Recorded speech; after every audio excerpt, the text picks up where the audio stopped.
আচ্ছা, কি হবে যদি পৃথিবীতে এমন কোনো ভয়ানক প্রাণী আক্রমণ করে দেয় যারা 1 মাসের মধ্যেই পৃথিবীর সমস্ত ফসল শেষ করে ফেলবে, এবং এই ভয়ানক প্রাণী বা ক্রিয়েচার পৃথিবীতে আসবে শুধুমাত্র মানব জাতিকে ধ্বংস করতে। পৃথিবীর কোনো জীবজন্তুর তারা কোনো ক্ষতি করবে না। এমত অবস্থায় মানব জাতি কি করবে? তারা কি সেই ক্রিয়েচারের সঙ্গে লড়াই করবে, নাকি পুরো মানব জাতি সত্যিই ধ্বংস হয়ে যাবে? অসাধারণ এই কনসেপ্ট নিয়েই 2024 সালে মুক্তি পায় এলিভেশন। তাহলে চলুন আর দেরি না করে আজকের গল্প শুরু করা যাক। গল্পের শুরুতেই আমরা একটি ভয়েস ওভার শুনতে পাই, যেখানে বলা হচ্ছিল পৃথিবীতে একদিন হঠাৎ করেই ভয়ানক এক ক্রিয়েচার আক্রমণ করে দেয় এবং 1 মাসের মধ্যেই পৃথিবীর 95% ফসল শেষ করে ফেলে এবং পৃথিবীর 99% মানুষদের মেরে ফেলে। এই ক্রিয়েচার গুলোকে কোনোভাবেই মারা যাচ্ছিল না। সব ধরনের শক্তিশালী অস্ত্র তাদের সামনে ফেল হয়ে যায়। বিজ্ঞানীরা এসব ক্রিয়েচারের নাম দিয়েছিল রিপার্স। এই রিপার্সদের কোনো দুর্বলতা ছিল না, শুধুমাত্র একটাই দুর্বলতা ছিল, সেটা হচ্ছে ভূপৃষ্ঠ থেকে এরা 8000 ফুট উচ্চতার বেশি উপরে কোনোভাবেই যেতে পারত না। এই জন্য পৃথিবীতে বেঁচে থাকা 1% মানুষ সবাই 8000 ফুট উচ্চতার পাহাড়ের উপরে গিয়ে আশ্রয় নিয়েছিল।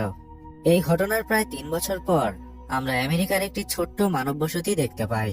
এখানে 193 জন মানুষ বেঁচে ছিল এবং সবাই উঁচু পাহাড়ের উপরে বাস করত। এখানে আমরা হান্টার নামের এক বাচ্চাকে দেখতে পাই, যে আজ ভুলবশত 8000 ফুট উচ্চতার নিচে ব্লু মার্ক করা এরিয়া অতিক্রম করে, কিন্তু ভাগ্যক্রমে সে দ্রুতই আবার ফিরে আসে। এই বিষয়টা যখন হান্টারের পিতা উইল জানতে পারে, তখন সে হান্টারকে অনেক বকাবকি করে, কারণ এই ভুলের জন্য তার জীবনটাও চলে যেতে পারত। উইল তার স্ত্রীকে 3 বছর আগে রিপার্সদের আক্রমণে হারিয়েছিল। তখন থেকেই হান্টারকে সে একাই মানুষ করেছে। হান্টার তার কৃতকর্মের জন্য বাবার কাছে ক্ষমা চায় এবং তার বাবাকে বলে সে কখনো আর এরকম ভুল করবে না। আসলে এখানে হান্টারের বয়সের কোনো বন্ধু ছিল না, এজন্য সবসময় সে মনমরা হয়ে থাকে। আজ ব্লু লাইনের ওই পাশে সে কিছু হরিণ দেখেছিল। হরিণগুলোকে দেখতেই সে ব্লু লাইন ক্রস করেছিল। অন্যদিকে আমরা নিনা নামের এক রিসার্চারকে দেখতে পাই, যে প্রতিদিনের মতো আজকেও নতুন কিছু ওয়েপন বানানোর রিসার্চ করছিল, যেন সে ওই রিপার্সদের মারতে পারে। নিনা বিভিন্ন বন্দুকের সাহায্যে রিপার্সদের শরীরের একটি বিচ্ছিন্ন বডি পার্টে বারবার গুলি করছিল, কিন্তু কিছুতেই সে ওই রিপার্সদের খণ্ডিত অংশে গুলি ছেদ করতে পারে না। একটানা 3 বছর সে নতুন কোনো ওয়েপন আবিষ্কার করার চেষ্টা করছিল, যেন সে রিপার্সদের মারতে পারে, কিন্তু আজকেও সে ব্যর্থ হয়। এদিকে রাতের বেলা আমরা হান্টারকে দেখতে পাই। সে অসুস্থ হয়ে পড়েছিল, তার ফুসফুস দুর্বল ছিল, এজন্য প্রতিদিন তাকে নিয়ম মতো ঔষধ দিতে হয় যেন সে সুস্থ থাকে। কিন্তু হান্টারের সেই ঔষধ প্রায় ফুরিয়ে গিয়েছিল, এজন্য উইল বেশ চিন্তায় ছিল, কারণ তার ছেলেকে বাঁচিয়ে রাখতে হলে সেই ঔষধ তার যেভাবেই হোক জোগাড় করতে হবে। তাই পরের দিন সকালবেলা উইল তার ছেলের জন্য কিছু খাবার কিনতে যায়, কারণ আজকে হান্টারের জন্মদিন ছিল। তার জন্মদিন উপলক্ষে উইল ভালো কিছু খাবার কিনে নিয়ে আসে। উইল বেশ চিন্তায় ছিল, কারণ যেভাবেই হোক হান্টারের ঔষধ জোগাড় করতেই হবে, আর এর জন্য তাকে ডেঞ্জার জোন পার হয়ে নিচে হাসপাতাল থেকে ঔষধ নিয়ে আসতে হবে। উইল এই বিষয়টা নিয়ে তার বন্ধু কেটের সঙ্গে আলোচনা করে। এদিকে রাতের বেলা হান্টারের অবস্থা আরো খারাপ হয়ে পড়ে। সে বিছানায় শয্যাশায়ী হয়ে যায়। উইল তার ছেলের এমন অবস্থা দেখে অনেক ভেঙে পড়ে। সে পরের দিন সকালবেলা রিসার্চার নিনার কাছে আসে এবং রিপার্সদের মারার জন্য নিনা কোনো যন্ত্র আবিষ্কার করতে পেরেছে কিনা সেটা জিজ্ঞাসা করে। তখন নিনা বলে না, সে কোনো যন্ত্র আবিষ্কার করতে পারেনি। উইল সব শুনে মন খারাপ করে সেখান থেকে চলে যায়। নিনা অনেক ভেঙে পড়েছিল। সে সামনে একটি কঙ্কালের ছবি আঁকা ফ্ল্যাগের দিকে তাকিয়ে থাকে। আসলে এটা বৈজ্ঞানিক কমিউনিটির ফ্ল্যাগ ছিল। যখনই রিপার্সদের মারার কোনো উপায় তারা পেয়ে যাবে, তখনই এই ফ্ল্যাগটিকে বাহিরে টাঙিয়ে দেয়া হবে। কিন্তু দীর্ঘ 3 বছর চেষ্টা করার পরেও রিপার্সদের মারার কোনো উপায় সে খুঁজে পায়নি, তাই ফ্ল্যাগটি ওখানেই পড়েছিল। এদিকে উইল হসপিটালে যাওয়ার জন্য প্রস্তুতি নিচ্ছিল। সে কিছু গ্রেনেড ও বন্দুক জোগাড় করে। এগুলোর সাহায্যে রিপার্সদের মারা না গেলেও তাদেরকে কিছুক্ষণের জন্য হলেও বাধা দেওয়া যাবে এবং রিপার্সদের গতি ধীর করে দেওয়া যাবে। উইলের সঙ্গে কেটও যাচ্ছিল। উইল কেটকে নিষেধ করে দেয়, কারণ এখানে মৃত্যু ঝুঁকি রয়েছে। কিন্তু কেট উইলের কোনো কথাই শোনে না। সে উইলের সঙ্গে যাওয়ার জন্য প্রস্তুতি নেয়। এদিকে নিনা, সেও উইল ও কেটের সঙ্গে যেতে চায়, কারণ এখানে বসে থাকলে রিপার্সদের দুর্বলতা সে কখনোই বের করতে পারবে না। তাই সেও উইল ও কেটের সঙ্গে বেরিয়ে পড়ে। নিনা তার সঙ্গে প্রয়োজনীয় 2টা ডিভাইস নিয়ে এসেছিল, একটা কম্পাস এবং একটা এমন ডিভাইস যেটা রিপার্সদের আক্রমণ করার আগেই সংকেত দিয়ে দিবে। তারা সেখানে অবস্থিত মাইনের মধ্য দিয়ে যাওয়ার প্ল্যান করছিল, এবং এখানে কম্পাস তাদের খুবই কাজে আসবে, কারণ কম্পাস থাকলে তারা রাস্তা ভুলে যাবে না। নিনা উইলকে বলে, আমাদের সবসময় সাবধান থাকতে হবে, কারণ রিপার্স অনেক দূর থেকেই শক্তিশালী হিট রেডিয়েশন ছাড়ে। উইল বলে, ঠিক আছে, চলো এবার যাওয়া যাক। তারা হাঁটতে হাঁটতে সেই ব্লু লাইনের কাছে চলে আসে এবং ব্লু লাইন অতিক্রম করে সামনের দিকে এগিয়ে যায়।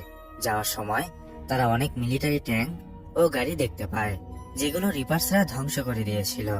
হয়তো মিলিটারি ফোর্স এই ট্যাঙ্ক ও গাড়িগুলোর সাহায্যে রিপার্সদের সঙ্গে লড়াই করার চেষ্টা করেছিল, কিন্তু তারা সবাই মারা গেছে। উইলা সবাই এখান থেকে কিছু এক্সট্রা বুলেট সংগ্রহ করে নেয় এবং সামনের দিকে এগোতে থাকে।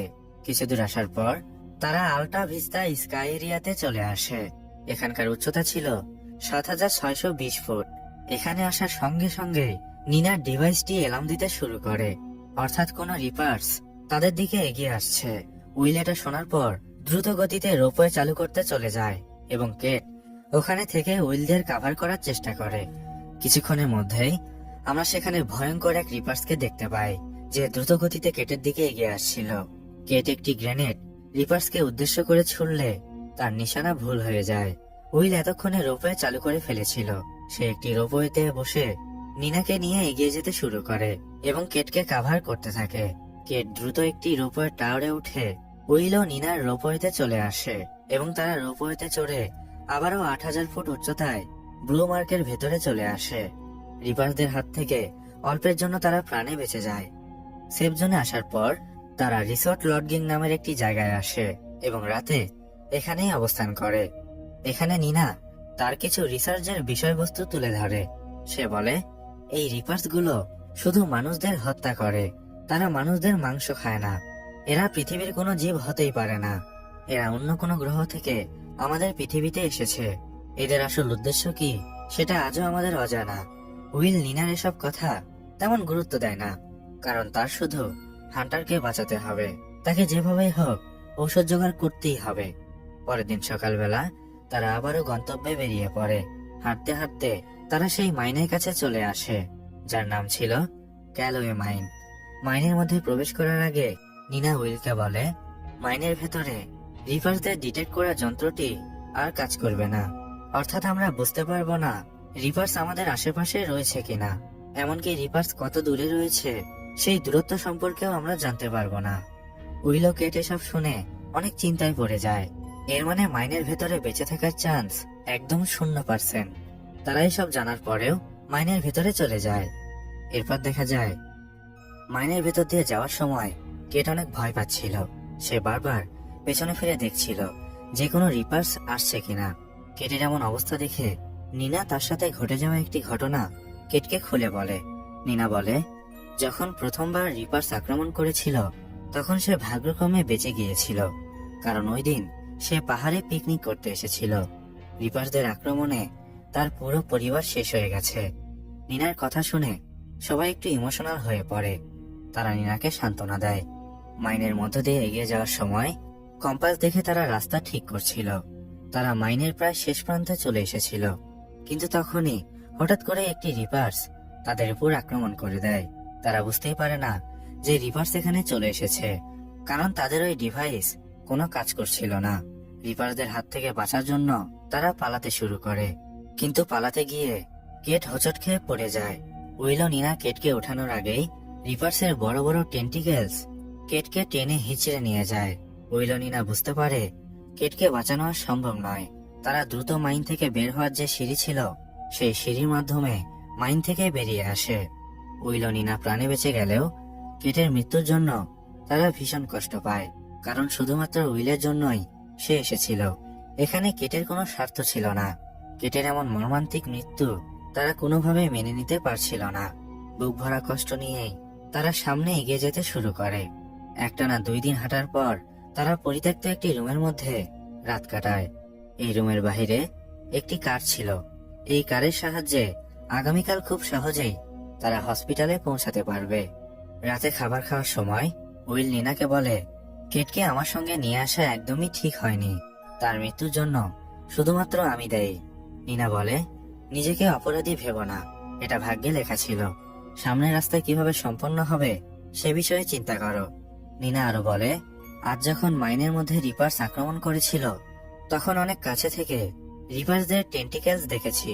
আমার মনে হয় রিপার্সরা তাদের টেন্টিকেলসের সাহায্যেই নিজেদের সুরক্ষিত রাখতে পারে। আর যদি এমনটা হয় তাহলে ম্যাগনেসিয়ামের ব্যবহার করে যদি আমরা বুলেট তৈরি করতে পারি তাহলে হতে পারে রিপারদের শরীরে বুলেট ছেদ করা সম্ভব। ম্যাগনেসিয়াম আমার পুরনো ল্যাবে রয়েছে। কাল হসপিটাল থেকে হান্টারের ঔষধ সংগ্রহ করার পর আমরা ল্যাবে যাব এবং ওখান থেকে ম্যাগনেসিয়াম কালেক্ট করব। আমার পুরো বিশ্বাস রয়েছে এবার আমরা সফল হব। নিনার উপরে উইলের তেমন বিশ্বাস ছিল না, কারণ 3 বছর ধরে চেষ্টা করার পরেও সে রিপার্সদের মারার কোনো উপায় বের করতে পারেনি। কিন্তু এরপরেও শেষবারের মতো সে নিনাকে হেল্প করতে যায়। এরপর দেখা যায় পরের দিন সকালবেলা তারা গাড়ি নিয়ে সোজা হসপিটালে চলে আসে এবং হান্টারের ঔষধ খোঁজার চেষ্টা করে। দীর্ঘ 3 বছর ধরে হাসপাতালটি পরিত্যক্ত থাকার কারণে ঔষধ খুঁজতে তাদের অনেক সময় লেগে যায়। কিন্তু অনেক খোঁজাখুঁজির পর তারা হান্টারের ঔষধ পেয়ে যায়। তারা ঔষধ নিয়ে দ্রুত হসপিটাল থেকে বের হওয়ার চেষ্টা করে, কিন্তু তখনই একটি রিপার সেখানে চলে আসে এবং উইল ও নিনার উপর আক্রমণ করে দেয়। রিপার্সের টেন্টিকেলস উইলকে ধরে ফেলে, কিন্তু সময় থাকতেই একটি কুড়ালের সাহায্যে নিনা রিপার্সের টেন্টিকেলস কেটে তাকে বাঁচিয়ে নেয়। তারা দ্রুত হসপিটাল থেকে পালাতে শুরু করে। তারা বুঝতে পারে এভাবে তারা রিপার্সের হাত থেকে বাঁচতে পারবে না, কিছু একটা করতে হবে। উইল সেখানে অপারেটিং রুমে অনেক গ্যাসের সিলিন্ডার দেখতে পায়। রিপার্স যখনই সেই অপারেটিং রুমে চলে আসে উইল গ্যাসের সিলিন্ডারে ফায়ার করে এবং গ্যাসের সিলিন্ডারগুলো ব্লাস্ট হয়ে রিপার্স বিল্ডিং থেকে ছিটকে বাইরে গিয়ে পড়ে। রিপার্স অনেক গুরুতর আহত হয়েছিল। বেশ কিছুক্ষণের জন্য তারা সেফ। শুধুমাত্র একটাই রিপার্স এখানে এসেছিল, এজন্য তারা কোনো রকমে বেঁচে গেল। উইল নিনাকে বলে, আমাদের এখন ফিরে যাওয়া উচিত, হাতে বেশি সময় নেই। কিন্তু নিনা এখানে রাজি হয় না। সে বলে, আমাদের এখন ল্যাবে যাওয়া উচিত, ওখানে গিয়ে ম্যাগনেসিয়াম আনতে হবে। এমনও তো হতে পারে ম্যাগনেসিয়াম দিয়ে বুলেট বানালে রিপার্সদের মারা যাবে। এটাই একমাত্র শেষ পরীক্ষা। এই পরীক্ষায় সফল হলে পুরো পৃথিবী বেঁচে যাবে, আবারও নতুন করে সবাই বাঁচতে পারবে, মুক্ত পাখির মতো উঠতে পারবে। তুমি কি চাও না তোমার ছেলে হান্টার এই বন্দি জীবন থেকে মুক্তি পাক? নিনার কথা শুনে উইল অনেক চিন্তা করার পর রাজি হয়ে যায়, কারণ সেও চায় এই বন্দি জীবন থেকে মুক্তি পেতে। এরপর দেখা যায় তারা গাড়ি নিয়ে নিনার সায়েন্স ল্যাবে পৌঁছে যায়। সায়েন্স ল্যাবে পৌঁছানোর পর নিনা দ্রুত ম্যাগনেসিয়াম ও বাকি আরো কেমিক্যালের সাহায্যে বুলেট বানাতে শুরু করে। অন্যদিকে উইল ল্যাবের দরজায় পাহারায় ছিল, যেন রিপার্স আসার আগেই সে সিগন্যাল পেয়ে যায়। নিনা ওখানে বুলেট বানানোর সময় পরিবারের কিছু পুরনো স্মৃতি তার মনে পড়ে যায় এবং সে ইমোশনাল হয়ে পড়ে। সে কাঁদতে কাঁদতে বলে, আমার পরিবারের কাউকে আমি বাঁচাতে পারিনি, রিপার্সের আক্রমণে সবাই মারা গেছে। আজ আমি সফল হলে আমার পরিবারের হত্যার বদলা আমি নিতে পারবো এবং পুরো পৃথিবীর মানুষদের বাঁচাতে পারবো। নিনা আরো বলে, উইল, এই বুলেট বানাতে আমার সময় লাগবে, তুমি এখান থেকে চলে যাও। তোমার ছেলের ঔষধ এখন অনেক প্রয়োজন, সময় মতো ঔষধ নিয়ে যেতে না পারলে সে মারা যাবে। আমার এই পৃথিবীতে কেউ নেই, আমি মারা গেলে আমার জন্য আফসোস করার মতো কেউ নেই, কিন্তু তোমার কিছু হলে তোমার ছেলেও ধুকে ধুকে মরবে। উইল এসব শুনে অনেক ইমোশনাল হয়ে পড়ে।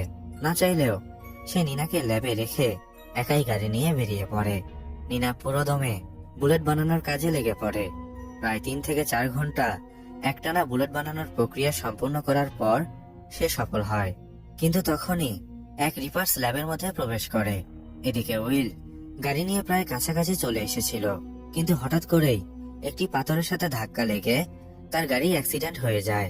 উইলের উপর আক্রমণ করার জন্য এক রিপার্স সেদিকে এগিয়ে আসে। উইল তার বন্দুকের সাহায্যে রিপার্সের সঙ্গে লড়াই করছিল। সে জানতো বন্দুকের গুলি ফুরিয়ে গেলেই রিপার্স তাকে মেরে ফেলবে, কিন্তু তারপরেও সে হার মানছিল না। রিপার্সকে উদ্দেশ্য করে সে গুলি ছুটতে থাকে। এদিকে পাহাড়ের উপর থেকে হঠাৎ করেই একটি বুলেট এসে রিপার্সের শরীরে লাগলে রিপার্স পুরো ব্লাস্ট হয়ে যায়, তার শরীর ছিন্ন ভিন্ন হয়ে যায়। উইল কিছু বুঝে ওঠার আগেই রিপার্স দুই টুকরো হয়ে যায়। উইল খেয়াল করে উপরে নিনা দাঁড়িয়ে আছে, এর মানে সে সফলভাবে বুলেট তৈরি করতে পেরেছে। নিনা উইলের কাছে আসার পর উইলকে বলে, এই রিপার্স গুলো অরিজিন বায়োলজি, এগুলো ন্যাচারাল নয়, এরা মেশিনের মতো, এগুলোকে তৈরি করা হয়েছে।